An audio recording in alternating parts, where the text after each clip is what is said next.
I keep like every sticker I ever receive, like fruit stickers, like receipts, and I put them all in a journal. I'm glad you said that because I actually brought some Holy Grail stickers for you guys. Dude, no way. I made these. I got like a sticker printer. Like in your home, you have a sticker printer? Yeah, I ordered it on Amazon. This is crazy. Yeah, they're like all the little symbols of each song. Wait, I love that. I was just talking about how I'm like putting them on display. I was just talking about how tarot cards for an album would be a really good merch idea, like one for each song. Yeah, honestly, I actually initially thought of doing tarot cards, but we couldn't figure out, like, it didn't quite fit like how many are in a tarot deck, so it was like, yeah, that's too many. Yeah, I was like, I can't really do that. But. What, it's like 50. Yeah, it's a lot. I'd have to do like 5 albums to do a tarot deck. Hi, this is Ones to Watch Chef's Choice. I'm Abby Kenna, and today I'm joined by BEL. Hello. Thanks for having me. How are you doing? I'm really good. I'm really excited for the album to be out. Yeah. And it's been a long time coming, so. How long of a time coming? I started writing it like 3 years ago. Whoa. So, yeah, like technically 3 years ago, because the first song I wrote was the title track, and then I started to like compile songs along the years, but. When you wrote that, did you think you would write an album titled Holy Grail? I say that it's the song that kind of told me I was going to write an album, because when I wrote it, it felt really different. It felt really special. And I was like, okay, I'm going to sit on this until I can build a world around it. Sure. And I don't know, the idea of making your debut album is so daunting too, that like, I think it took me a while to get a bunch of songs that I really felt were like the strong statement that I wanted to make. Yes. So it took me a little longer. No, honestly, I really love that it was an intentional thing where you were like, I'm not ready yet, but I know this is going to be a part of it. Yeah. And they all fit so sonically together. So it's interesting that you were able to like kind of hold off on the sound and be like, wait, no, I'm saving that for this. No, I think also like, I got all these songs, they came together after writing them with different like writer producers, and then I brought it all together to Jason, who then executive produced it, and we together kind of made it all sonically cohesive. But yeah, I think it was something where the reason I wanted to get an executive producer was to really just make it feel like this world that it all fit in. Yeah, it does. I mean, oh my God, we're already getting so into it. But okay, I'm backtracking, and I would love to know, if listeners had never heard your music before, where should we start as we're getting into the world of Holy Grail? I think everyone should start with Fresh Start. I mean, it's an obvious choice, I guess, but it feels like the perfect intro to the world of Holy Grail. And it's fun, it's a little dancey, and it has like these introspective lyrics, and it's emotional at the same time, and I think that's like a perfect encapsulation of the album. Yeah, definitely. Well, you said, I mean, you had Jason Van Saris as the executive producer. So what were some of your like sonic influences or like North Stars as you were going into creating this album?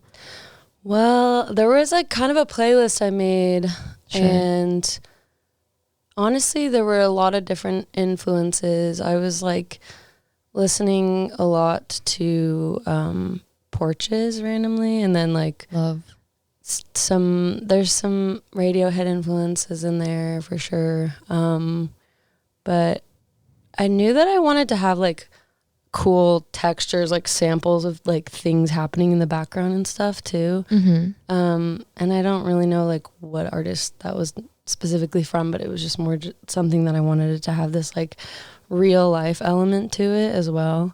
So that's why we have like a couple different songs where you'll literally hear me and Jason like laughing or talking in the background. Yeah.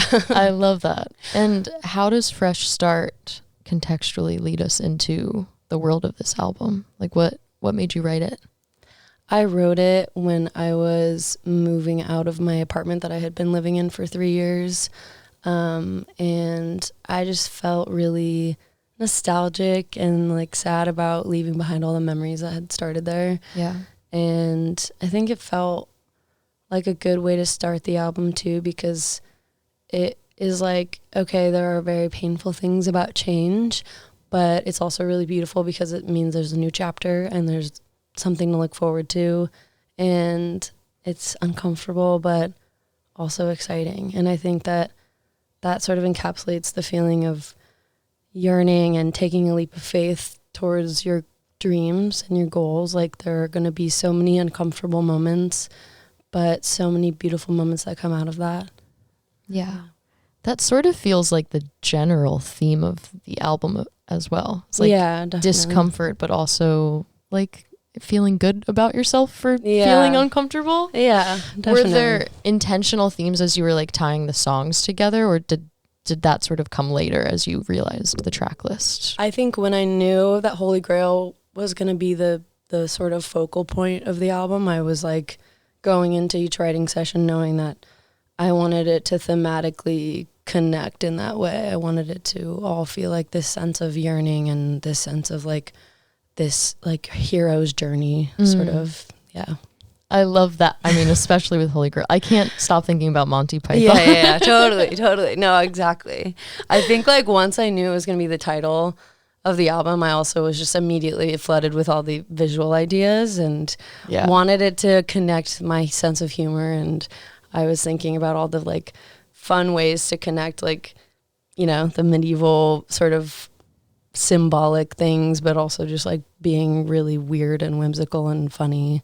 Yes. And of course, Monty Python is a big one. Obviously. Yeah. I feel like that is such a big part of your lyrical perspective too, is like saying these like observations about life, but then there's a little hint of the raunchy. Yeah. I've told this to you before, but literally before I moved to LA, I found your song that says, I don't have a cool enough haircut to go to this party in Silver Lake. And I cut my hair before I moved to LA. I remember when you told me that, I was like, that is actually so funny. It was very silly. And I was in an era and look at us now, we have bangs, both of us. We've been corrupted. Okay, well, speaking of visuals, tell me about your stickers. I brought these little stickers for you. These are little symbols that are on the vinyl. So they represent each of the songs on the album. Okay, wait, tell me which one connects to which one. Okay, so they're kind of all like scattered because I put them in a way that they would just fit better. For sure. I didn't put them in order. But let's see. The intro song, it's like a short little thing. It's called Break a Leg. So it's the curtains. Nice. And then the next song is I Want, and that's the castle. Like representing, you know, wanting to own a home one day. Sure. Big dreams. Perhaps. Something like that. And then the next one is Amor, which is obviously the little heart right there getting sewn back together. And then I'm forgetting the oh wait, I didn't realize in my nose was a cuss on. Oh, sorry. I'm forgetting the order of the tracks right now. Because I put this all out of order. It's fine. But I'll just tell you what the symbols represent. Yeah. And then that will make it all make sense. But then this is Look It Up, the scales balancing. Yeah. Only Want You is this little ballerina dancing in the palm of someone's hand, because that one of the lyrics is like my favorite lyric, and it's spin me around in the palm of your hand. This is Parachute. It's a little fish being it's got a little parachute on it. She's skydiving. Yeah, it's a fish that's skydiving. The I is Hindsight. The clouds are, oh my God, what are the clouds? Okay, the Holy Grail is Holy Grail. The knife is, oh my God, you guys, I'm forgetting. I'm gonna have to look it up. Wait, everyone has to figure it out for themselves. Guys, this means you have to buy the vinyl to be able to know what these mean. I fully forgot. This is so funny. I should have literally memorized. No, I think that's awesome. But they're all here. They're all awesome. I promise. I love all the songs. It's up to listeners' interpretation. No, totally. But yes. Oh, amazing. Okay. I hope I didn't even I probably messed some of those up, honestly. Even better. Yeah. Discourse.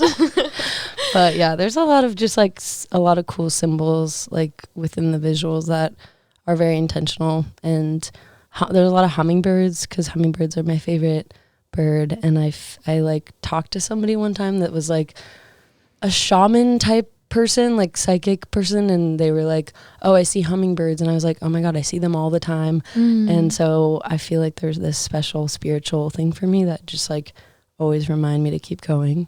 So I wanted to put that in the album stuff. I love a universe sign. Yeah, me too. Amazing. Yeah. Well, as we dive deeper into the album, what is a song that you think represents it at large for our entree? For our entree, it has to be the title track. It's Holy Grail. Of course. I mean, it's the starting point of this whole album.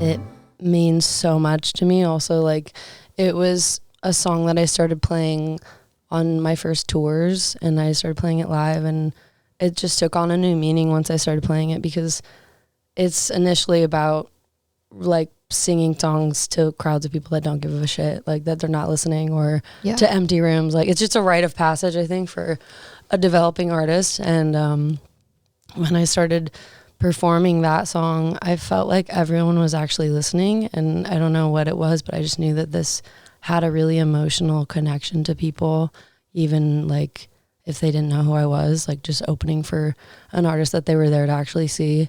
So I feel like this is like a very emotionally charged song that is definitely the entree of the album, for sure. Yeah. I mean, not to mention that it is the title of the album, but I feel like it's very representative of your journey too. Yeah. Like, you wrote that before signing and before getting to make this album, and now you're putting it out with this huge new step in your career. Totally. That must feel crazy. It feels it's really emotional. It's very full circle, and it's like, I feel like a lot of the things I was really yearning for when I first wrote that song, I feel like I've been able to achieve, which is really crazy.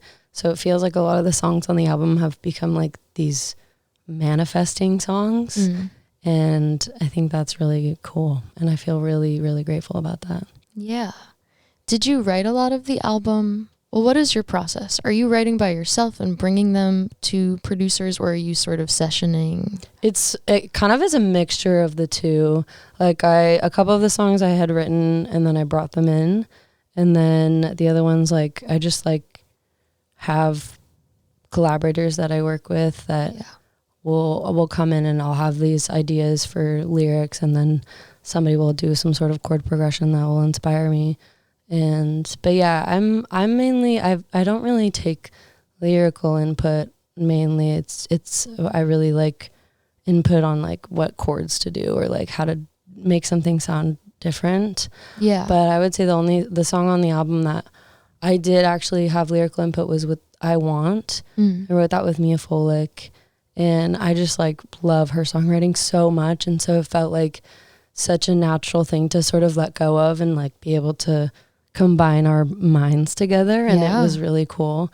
But yeah, that's usually my process. Is I'll just be like in the corner while the producer is like, building more of a track, and I'm like writing on my phone all the lyrics and things, Yeah. No, I really relate to that. I feel like it's super hard to let someone into your brain and them not get it. Yeah, so totally. It's like, just let me. Yeah. It's like, I know what I want to say. Yeah. But yeah, I think it's also just like, I really love collaborating with people, because it teaches me so much about production too. And like, makes me feel more confident in self-producing my things, is just like absorbing things like a sponge and seeing what other people like to use and plugins and things like that, Yeah. So it's all really nice to not be in a vacuum and to meet other artists and see what their input would be on like different musical textures. Totally. Yeah. I feel like I'm always like gassing Jason up, but oh my God, he's amazing.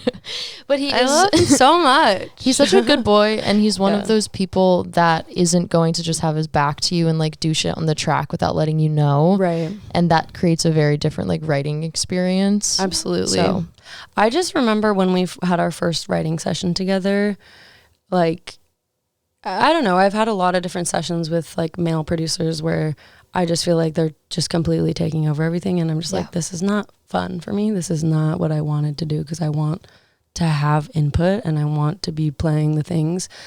And he just like turned to me and handed me the guitar. And I was like, okay, cool. You're going to be cool. I like you. Yeah. I was like, this is going to be a good one. You're not getting guitar played at you. Yeah, literally.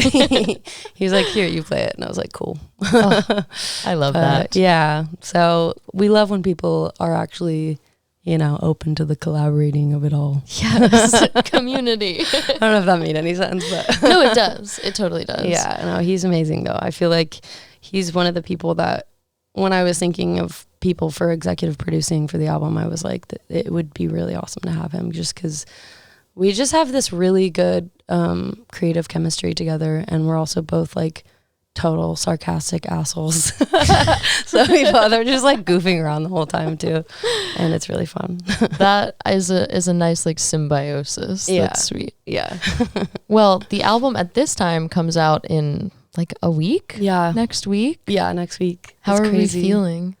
I'm really emotional about it. I can't believe it's already out, like almost out. Yeah. It's been kind of a long rollout process, and I think that kind of gave me this false sense of like, oh, I have a lot of time. Like, it's not coming for a while, and now it's here. And I'm getting ready for the album release show next week, and I'm really excited, and it's going to be really fun. I'm trying to do it up really special and have some really cool theatrical elements of it too, to kind of tie in everything. Nice. So it's exciting. I feel really grateful, but I'm also like naturally scared too, just because I put so much of my heart and soul into this, and I really hope that it has a life once it's out. So yeah, it's so hard to give it away and let it happen, but totally. I'll be at the show. I'll wear a suit of armor. Hell yeah. I'll bring a sword. That's perfect. Bring your sword, bring your suits. Perfect. Well, for our dessert track, I always love to hear about a personal favorite off the album. Yeah My personal favorite is Read Between. Okay. It's an album cut. Nice. It was really, really hard to pick the singles, I will say. But this one just is so cool. I love that it feels like 3 different songs in one. And I just feel like I had so much fun like with the production of it too. And it kind of speeds up and then slows down again. And yeah, the lyrical content of it is really just like another very emotional, introspective song too. But yeah, I love Read Between. It's really cool. Yay. I listened to all of the not the B-sides, but the album cuts. You listened to yeah. Cool. I love, did you mean for it to sort of like follow like a storyline tracklist wise? Okay. Yes. Wow, I love that you picked up on that. Okay, good. That's good. I hope everyone else picks up on that too. Intentional. No, it was a really nice listening experience, and I love with like all of the visuals how I could kind of see how it was going to unfold. Thank you. Yeah. Thanks. Okay, amazing. Yay. I have a few final questions for you. Okay, do it. I would love to know if Holy Grail were a candle, what would she smell like? I feel like she would smell like mossy rocks castle, a damp castle, but with some beautiful flowers. Yeah. No, yeah. Right? Totally. I would probably get that candle. I think it could be good. Like, I'm making it sound gross, but I think it would be really nice. It's a vibe setter. Yeah. It's good. Damp. Yeah, damp at large. Damp, but not in a moldy way. Damp before mildew. Yeah. Good.